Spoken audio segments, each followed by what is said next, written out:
I'm going to talk to you a little bit about something that a couple of people have been saying a few things about recently, generative AI, and specifically, I suppose, thinking a bit further forward, what does this actually mean, for software? So I think a lot of people are getting excited about what it can do, marveling at the fact that some technology can create content and create some interesting sort of text and images and video. But I've been doing a bit of thinking about what does this actually mean for us as a software industry? What does it mean to roles? How we undertake software projects and so on. So hopefully some things that you'll find interesting along the way. A little bit of background on who I am. So Oliver Cronk. I've been in tech for over 20 years. Started off as a hands-on programmer, been a tech architect, solutions architect, enterprise architect.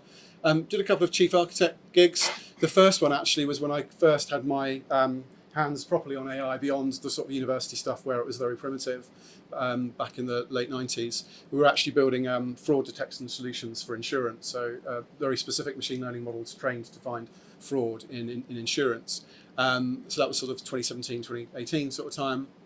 And since then, I've kind of kept an eye on AI, particularly architectures that you need to wrap around AI, because data scientists are often very, very clever, but how you actually scale the execution of the machine learning pieces is often quite a challenge. So I've spent quite a bit of time working with teams and building teams that have scaled up machine learning. And then I did a chief architect role at Tanium before coming to Scott Logic almost a year ago.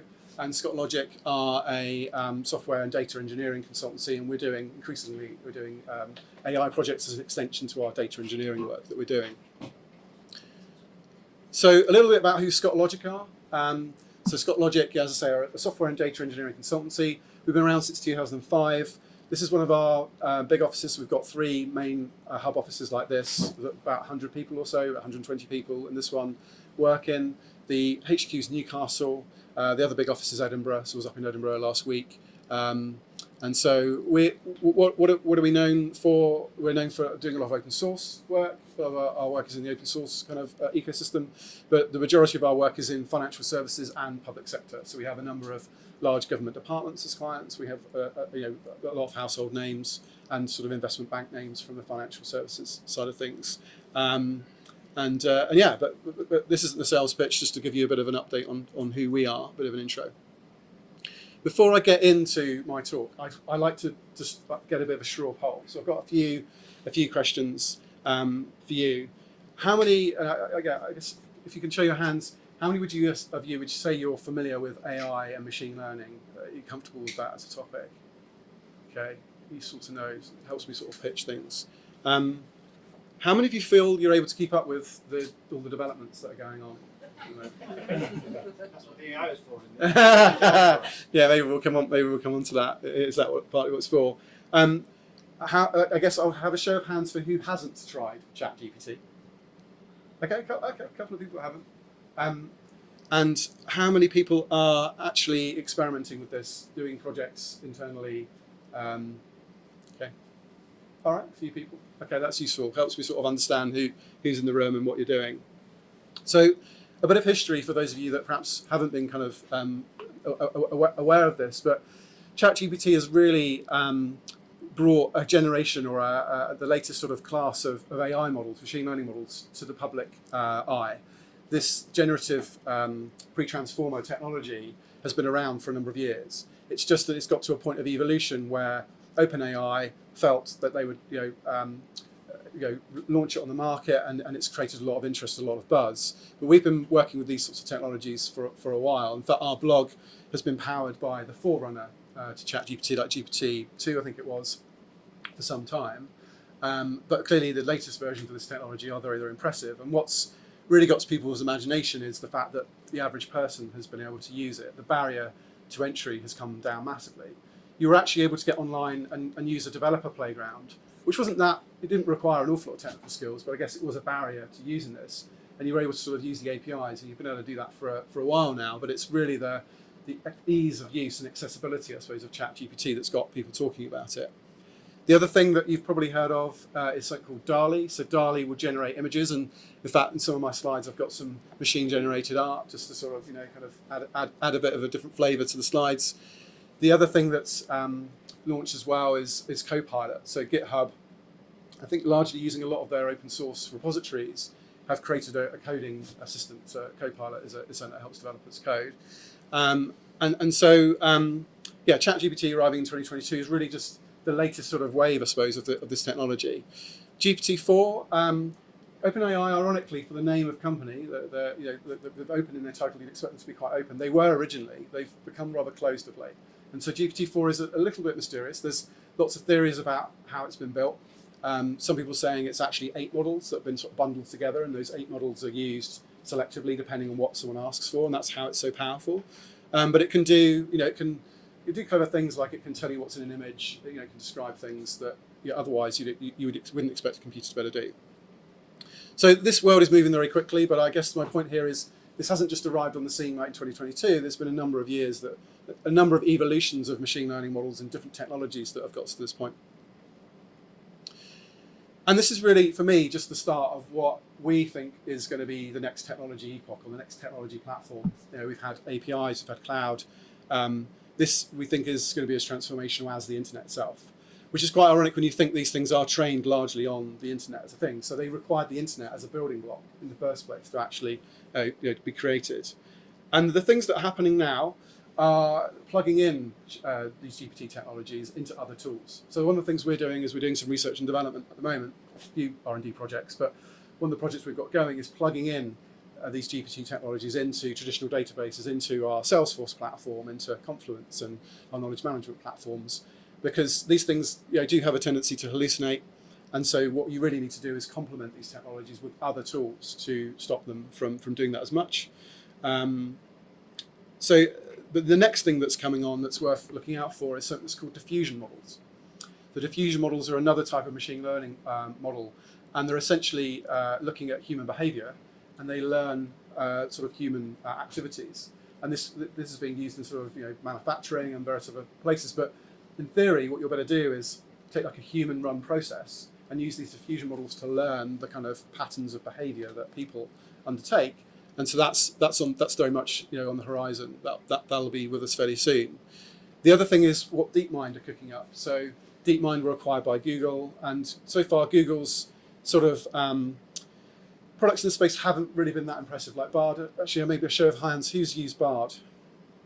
Okay, well that says it all, right? It's okay, but it's nowhere near as good as OpenAI, and it's because Google have pretty much had to rapidly scramble to put out a product to compete. But actually, DeepMind are their specialist machine learning organization, and what they're working on is something that's codenamed Gemini. And I hear from initial sort of reports that essentially what it's doing is it's taking a large language model and it's taking the technology that they've used to win at games like chess and AlphaGo, and so it's got that strategic planning element to it that's the current ChatGPT, for example, doesn't. When you talk to ChatGPT, it's quite transactional. It's, I want this, do that, and you have to kind of keep feeding it prompts, as they're called. Whereas AlphaGo clearly can look several steps ahead and think about what the other player is going to do, what moves.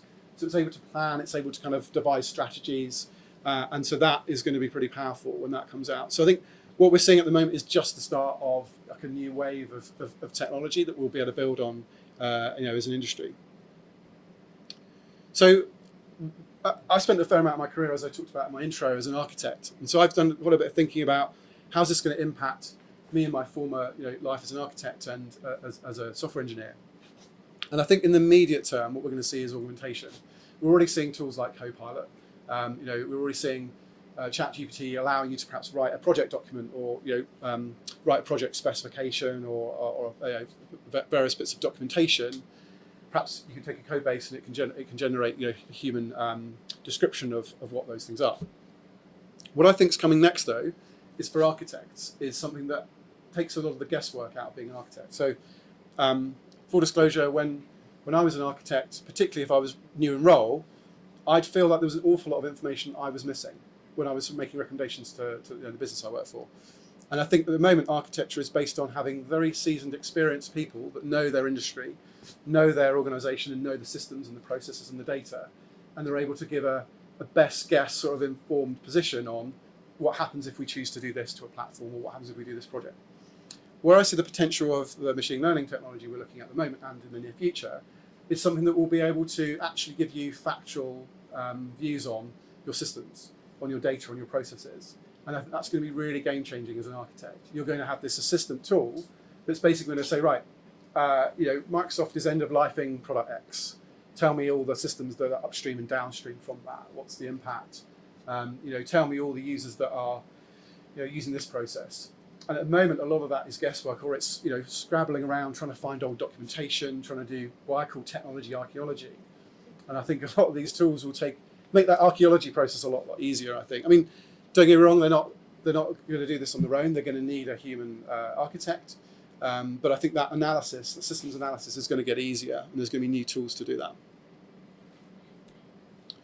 So, yeah, as I say, kind of code generation today, architecture tomorrow. And yeah, so I've already made this point, so I'll move on.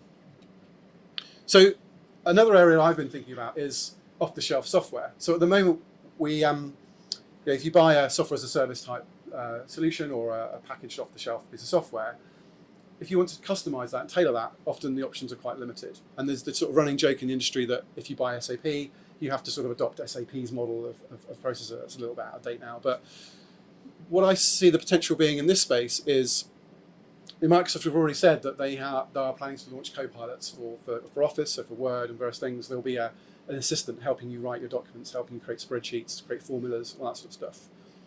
But I think beyond that, actually, that I don't want to adopt the SAP model of things. I want my own way of doing things. So having a conversational dialogue with a platform to say, this is how my order process works, or this is my definition of customer, or here is the file that defines an employee in my organization.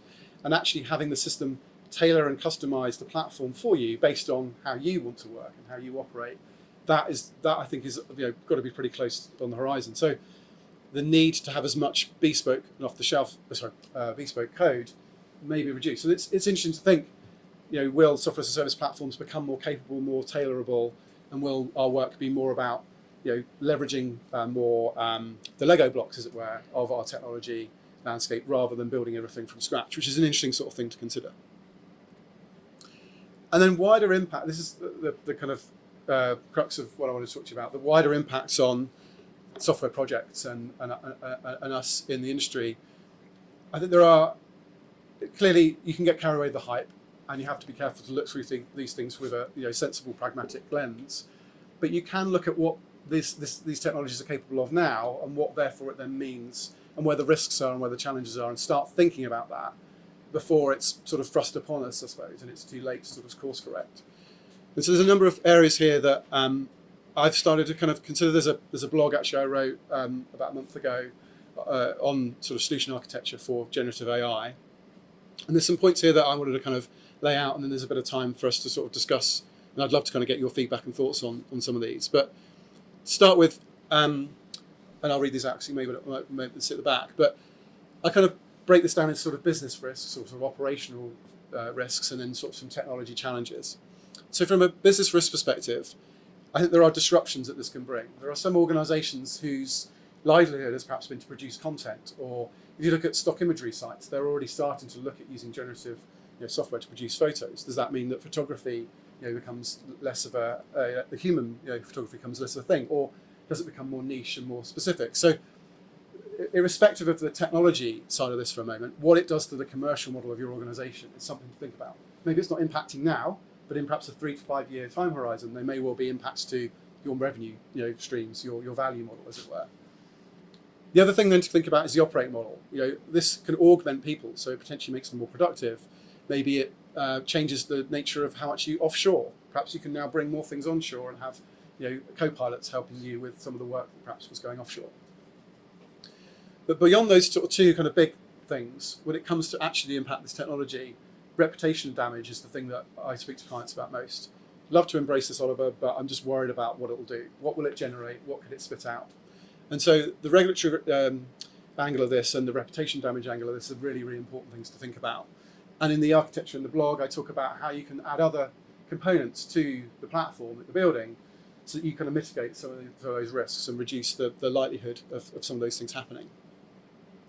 Customer conduct, we do a lot of work in financial services, so customer conduct, or consumer duty as it's now known, is a big challenge, right? You don't want to be recommending financial products to clients that are inappropriate. So how you kind of go through financial health checks and those sorts of things is really important. We've done some proof of concepts in that space.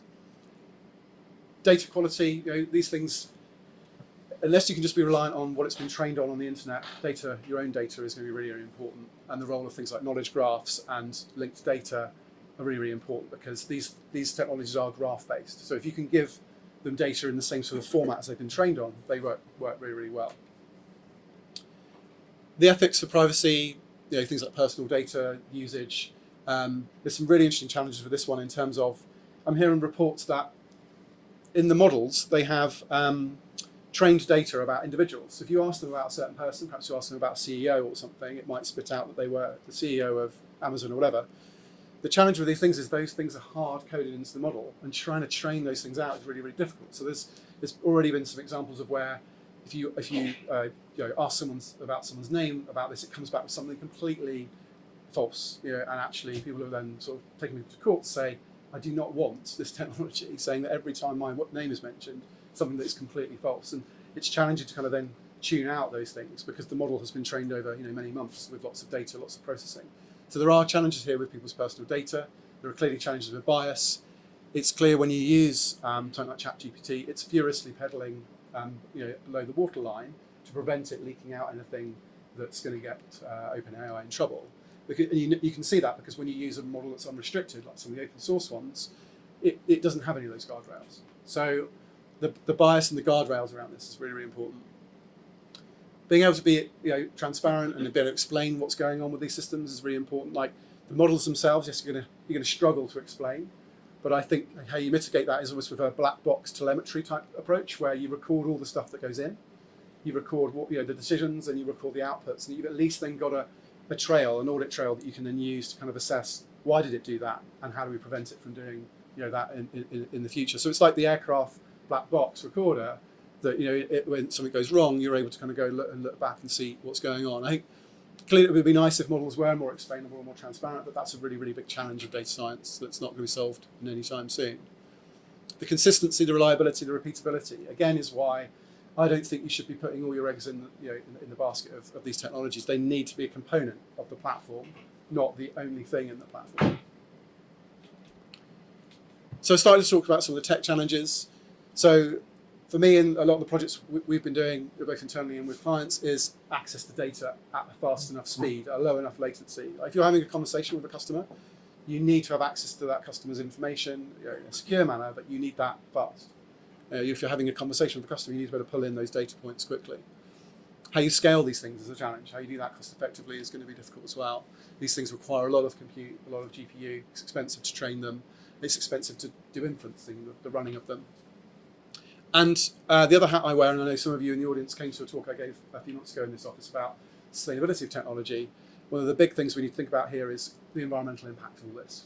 We are on a trajectory to use huge amounts of compute, which requires massive amounts of materials in the manufacturing of the hardware, increasing amounts of energy that unfortunately isn't all renewable, and often is running in data centers where water is a challenge. There's droughts, this puts pressure on data centers in parts of the world. So we need to think about what are the unforeseen consequences of really going 2 feet first into putting AI into everything. Well, it's going to be a massive increase in energy and a massive increase in materials. So the resulting environmental impacts need to be justifiable. So your stakeholders say, well, why are you using so much energy for that? Is that something you really needed AI to do? So I think it's kind of questioning whether you really need the technology. Are you solving a novel problem that really needs this in the first place? And so I think there potentially will be quite a lot of backlash here in the future of, like, why are you using all this compute to do something that you could have actually done with a small team or in a more efficient way?